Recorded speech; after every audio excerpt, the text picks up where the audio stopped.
I could just hear other people saying, well, if you just were stricter, if you just took away what he liked, if you just did reward charts, if you just spanked him, then it would change his behavior. You're allowing this to happen. You're creating a monster. And we hear it all the time in our community as well.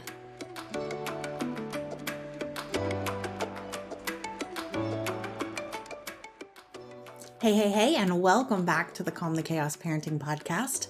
Today, we are going to be talking about something that I think is super timely for when this episode is coming out. It's also something that we hear people struggle with quite often, and that is unwanted advice from friends, relatives, strangers, you name it, getting advice about your parenting when you didn't ask for advice about your parenting is sometimes some of the worst things that can happen. I feel like it's really debilitating. Sure. I know that we dealt with this a lot when our kids were younger, and we just got off of a coaching call with one of our coaching students today, and I just saw how deflated she was. And she has all the strategies, she has the plan, and we're working through it. And she's like, yeah, but I just keep hearing what everyone's been saying in my head, and I can't get them out of my head. How do I get them out of my head? And seeing how much they had knocked her confidence, how much they had made her doubt her own instincts, it just was heartbreaking to hear. But I also remember that time so well. There was a time, and I'm not proud to admit it, that I did things that I did not agree with at all in parenting. I spanked my son at one point because I could just hear other people saying, well, if you just were stricter, if you just took away what he liked, if you just did reward charts, if you just spanked him, then it would change his behavior. You're allowing this to happen. You're creating a monster. And we hear it all the time in our community as well. Well, the time you're thinking of, I think our oldest was 4 at the time, or 5, something like that. And like he came to us and he's like, I think the solution is you should bop me on the butt. Right. And like he had heard from strangers that from other parenting sources and things like that. But, we just had heard it so much, and our kids had heard it so much. Our 16-year-old has even come to us and be like, you should ground us. And I'm like, we don't do groundings. Like, let's come up with a plan that works. Let's get to the root of what's going on. And I feel really confident in how I parent and how I show up for my kids. But even with the confidence that I do have now, I still get knocked back sometimes. And I think maybe they're right. Maybe I am doing this all wrong.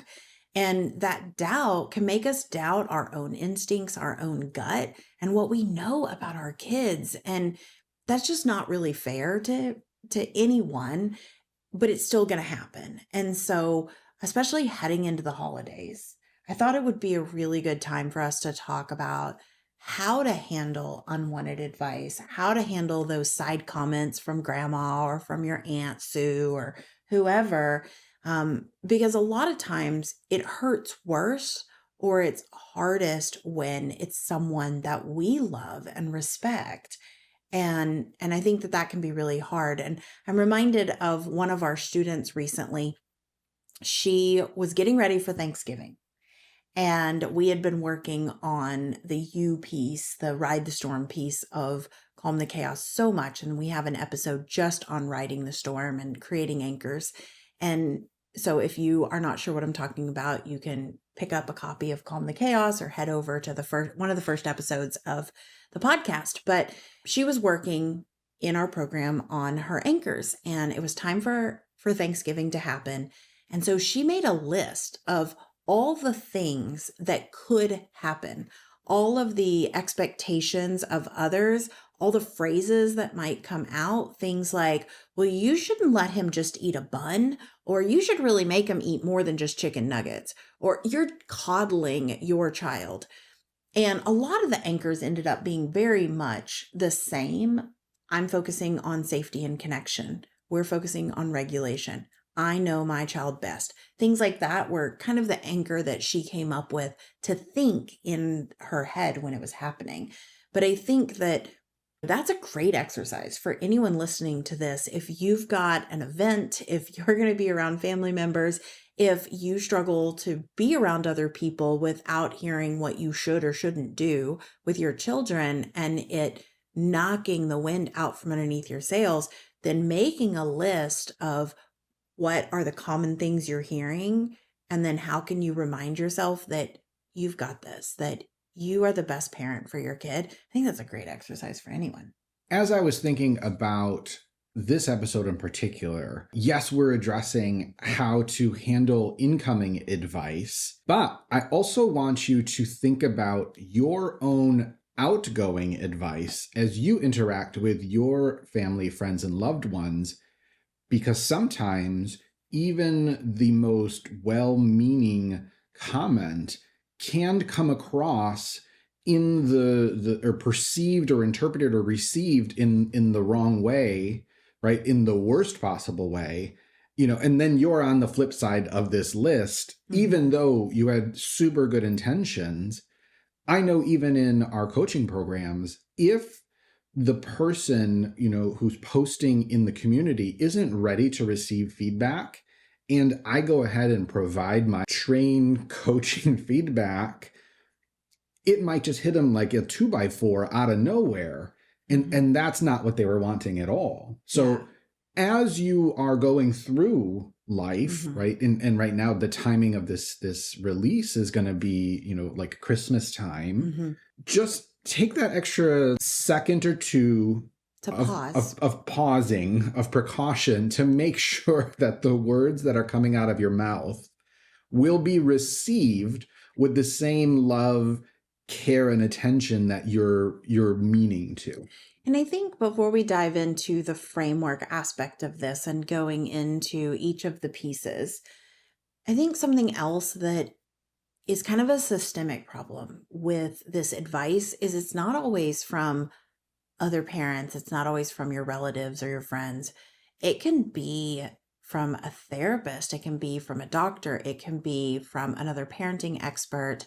I can't open my Instagram right now without seeing a post about how many gifts I should give my kid, about what I should or shouldn't say about the elf or Santa, what I should or shouldn't do when it comes to electronics, what I should or shouldn't do when it comes to empowering my kid and not creating soft children who, are just going to end up not having any resilience at all. It's like all the advice out there is so like, you're going to ruin your child if you do this. And then the opposite side is you're going to ruin your child if you do this. And then that leaves all of us feeling like, wait a second, what am I supposed to do? And I know our coaching client, she feels that way. She feels like so afraid to make a move. And she's like, well, is there ever a time that it's bad to hug a kid? Is there ever a time that you could support your kid too much? Is there ever and I'm like, okay, let's take a deep breath, right? You are exactly the parent your child needs, and you're here to learn about how to understand to be more in tune with your child. And if you're listening to this podcast, you have a child that doesn't fit the quote unquote norm.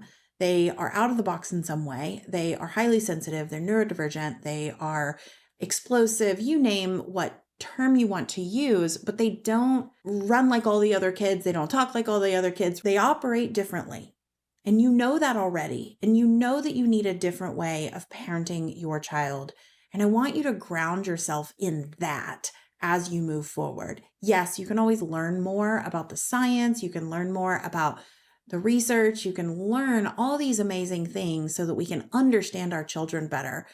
But be really cautious about the advice out there that is completely all or nothing. Be compassionate towards yourself, I think is where I'm going, is just, take it with a grain of salt and then say, you know what, but this is how I want to do my Christmas. This is how I want to gift my kids. This is what I want to say about the elf. Like, that is my choice, and that's okay. What I'm trying to say is basically there's this belief that by giving our kids love and hugs and support, we are creating children who are not able to handle hard things.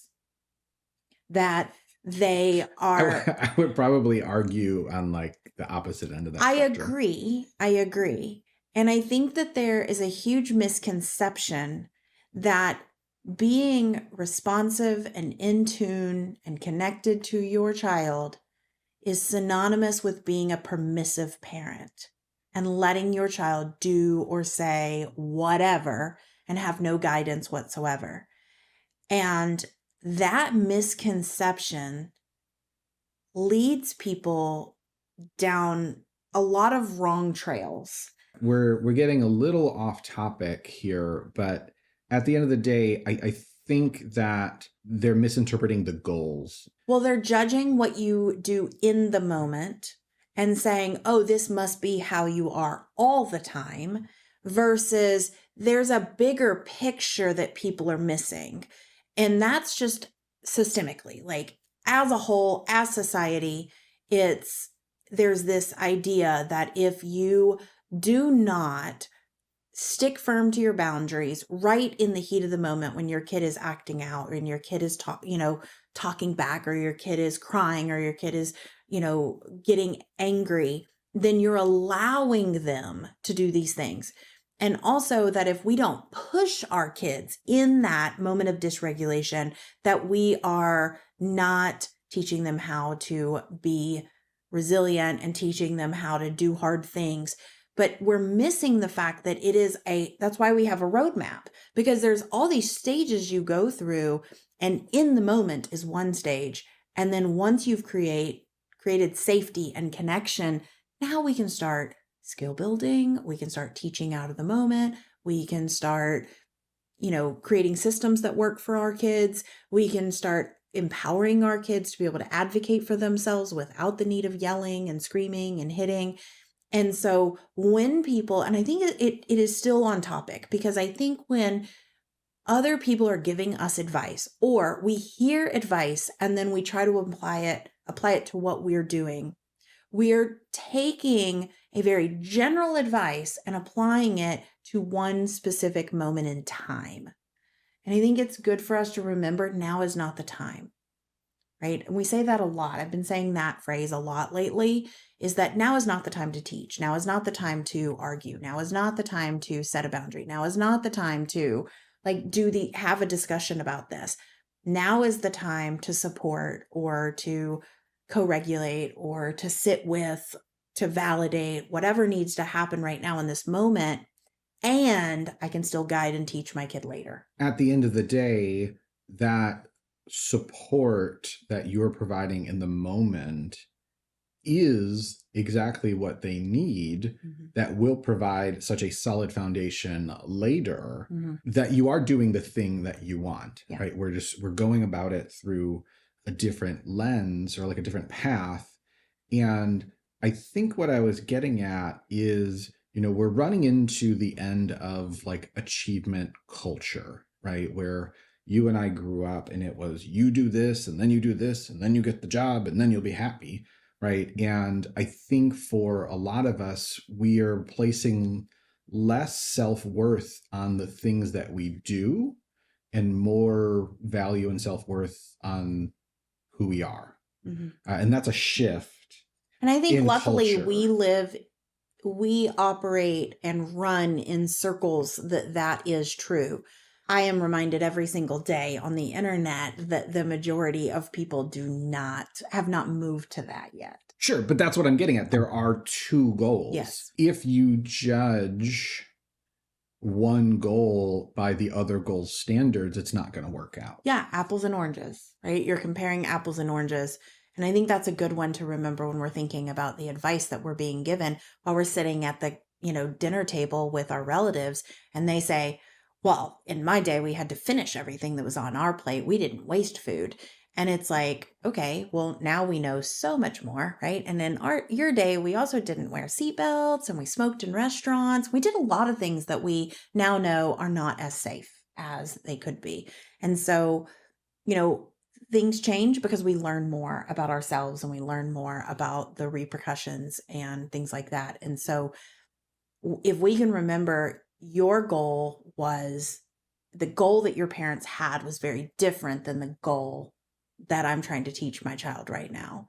I want my child to know and understand their body and listen to their body. That's my goal, is for my child to know that their sensations, that their likes, their dislikes are all important, and that they should listen when they feel full, and they should be able to speak up when they like or do not like something. And there are ways to do that so that everyone feels loved and everyone feels like they were, thought of, like, thank you so much for making all this food.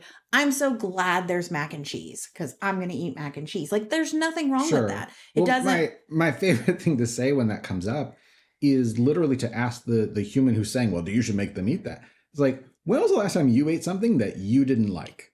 Yeah, And then they're most like, adults oh, don't. well, I only eat the foods that I like. Well, ding, ding, ding, right? The kid didn't make the food. He didn't have the choice of what foods to make, or sometimes they do. And then they put it in their mouth, they didn't like it, and then they didn't eat it. Like, what?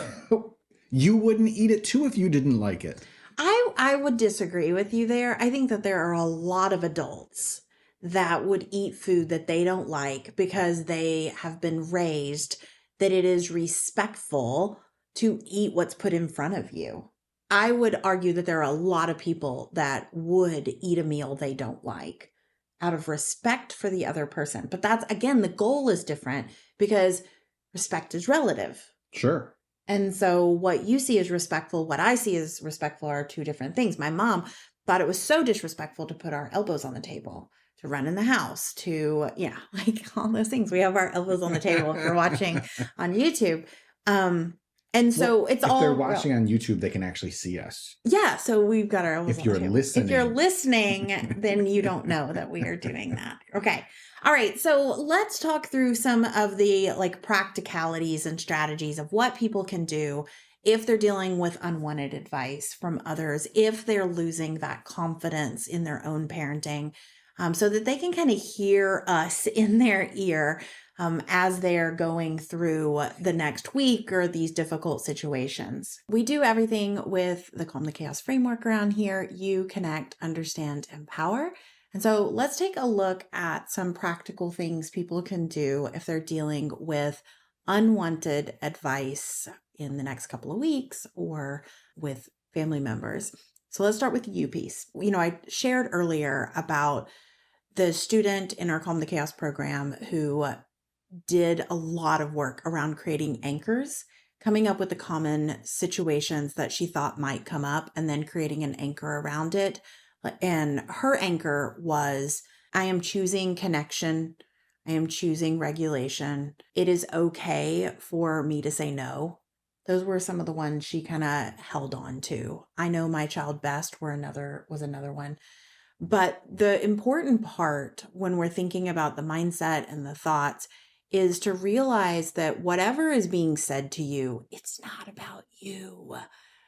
It is whatever baggage, whatever past, whatever experiences the other person has had that they're bringing. And so if you can ground yourself in, I know my child best, and you can realize that now is not the time to really get into an argument or to really have a big discussion over these things, I think that can help the situation go smoother and help you with your confidence as things happen. I would probably say the vast majority of the time, people are trying to be helpful and they just literally don't know how.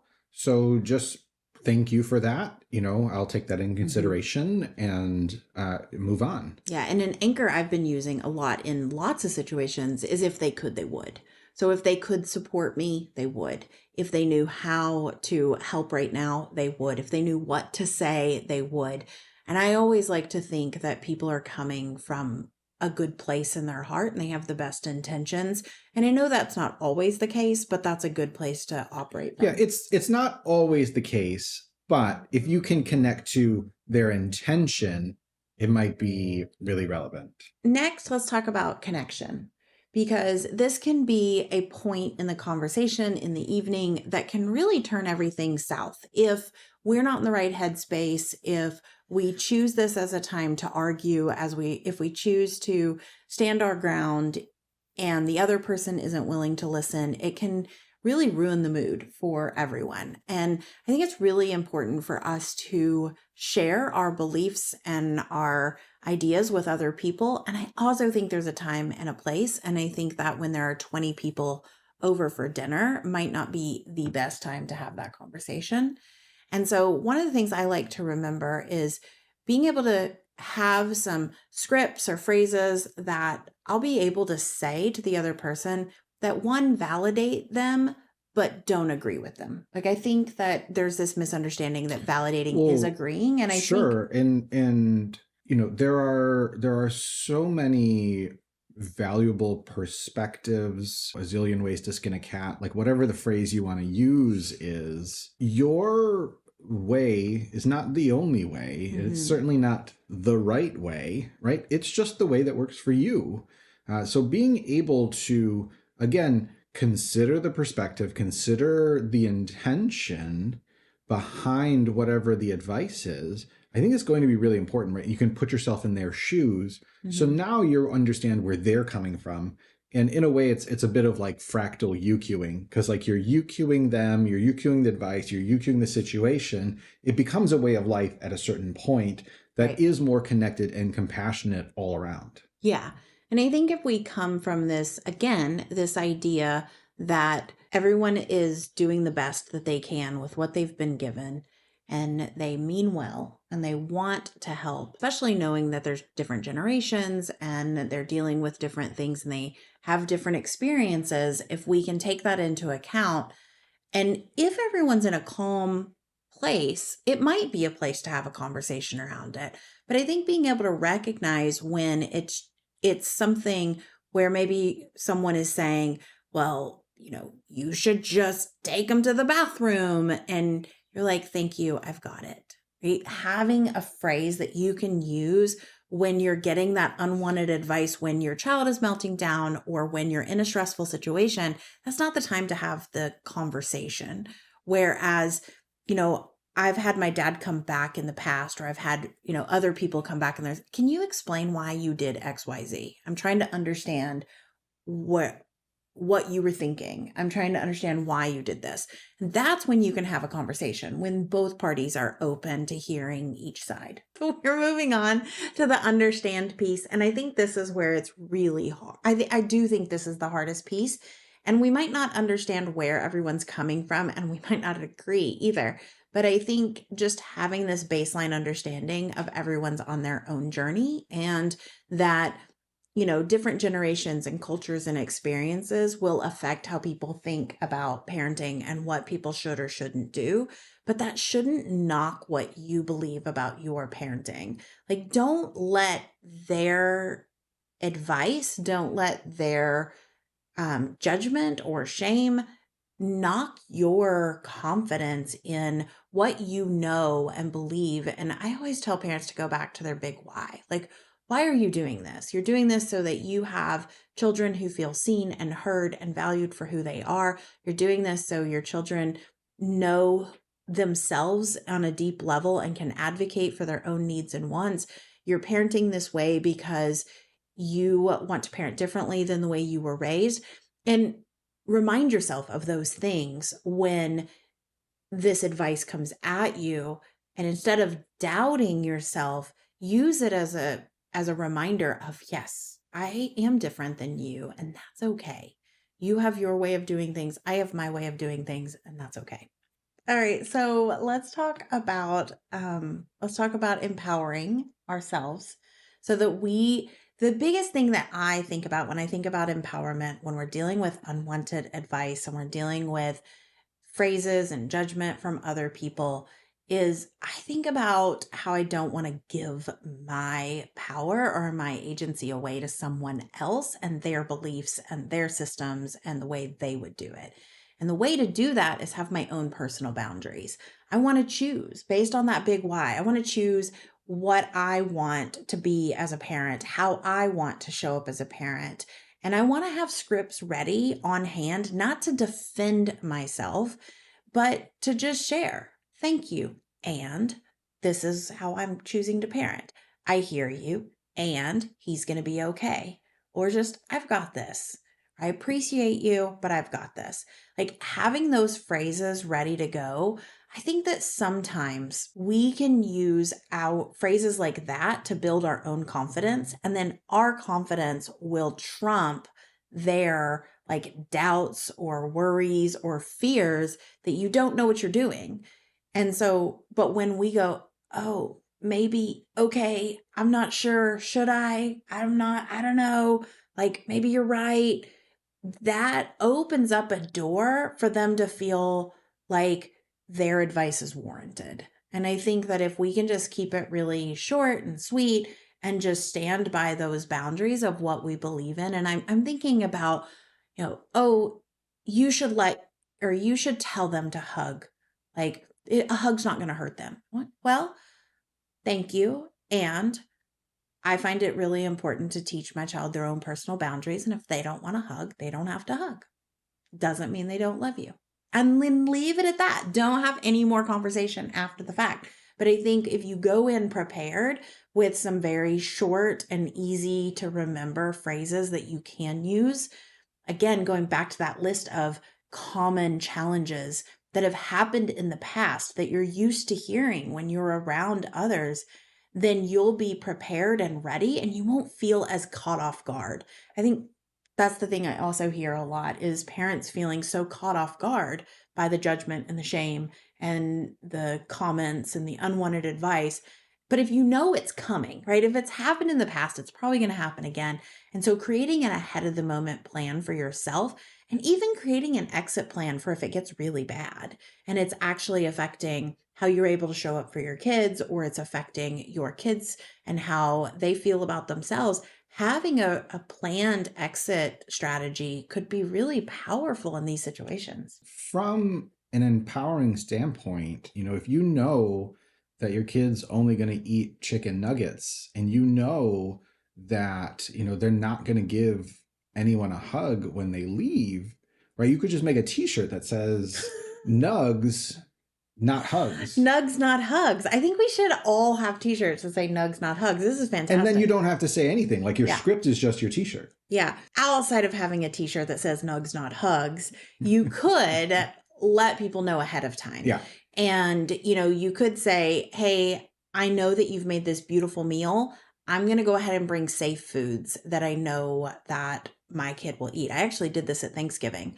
I messaged my aunt. I said, hey, I know you've asked me to only bring one thing. Is it okay if I bring, I'd really like to bring some safe foods for Flora, who has a lot of like sensitivities to food. I said, I know she'll eat my carrots and I know she'll eat some sweet potatoes. Are you okay if I bring those? And I deconstructed the salad that I was asked to bring because I know my daughter likes parts of the salad, but not the whole salad. And so I brought it and deconstructed it and let people make their own salad. And people were actually really thankful that it was deconstructed because then they could choose what they put on their salad as well. Yeah. And as you were saying that, I was thinking that it really benefited the other like sensitive eaters or whatever the current awesome term is about people who like certain things. But you even mentioned like even the adults who are not necessarily like picky about what they eat preferred to construct their own meal. Yeah. Yeah. I think it's important that we share awareness about why our kids do what they do. But I think, again, realizing when there's a place to have these conversations and when it's not a place, because you have to remember the other person has their own habits, has their own belief systems around what they're sharing with you. And so it's really easy for them to feel attacked, even if you're not attacking them.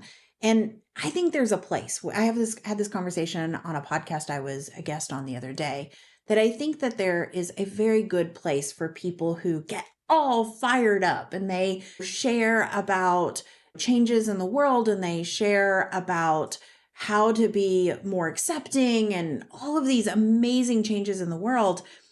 And they're really fierce about it. And I also think that there is power in having a bridge, someone who can recognize where the other person is coming from and then softly open that door to those conversations. Because there are a lot of times that I see where people will say, well, you can't tell me what to do. You can't tell me how to parent. I don't want to listen to you. And then the other person just shuts down or they get defensive.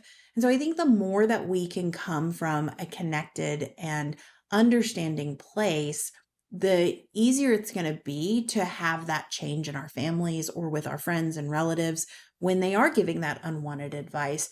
Maybe not that moment, but maybe the next time it might be a little better, and the next time it might be a little better. The same people who used to tell me that I should do X, Y, and Z are the same people who were like, wow, you know your kids better than anyone I know.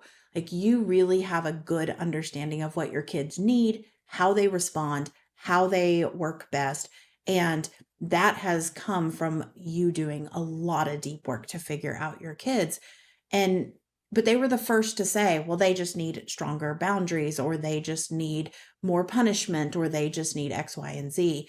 And by me staying confident in my instincts and my gut, and by me continuing to learn more and expose myself to more, I've been able to get even more confident in my choices that I'm making. We've talked about unwanted advice. We've talked about ways that we can, ways it shows up. One, when we go to visit people that we love and care about. And we talked about it can show up in public when we're dealing with public meltdowns, like in the last episode.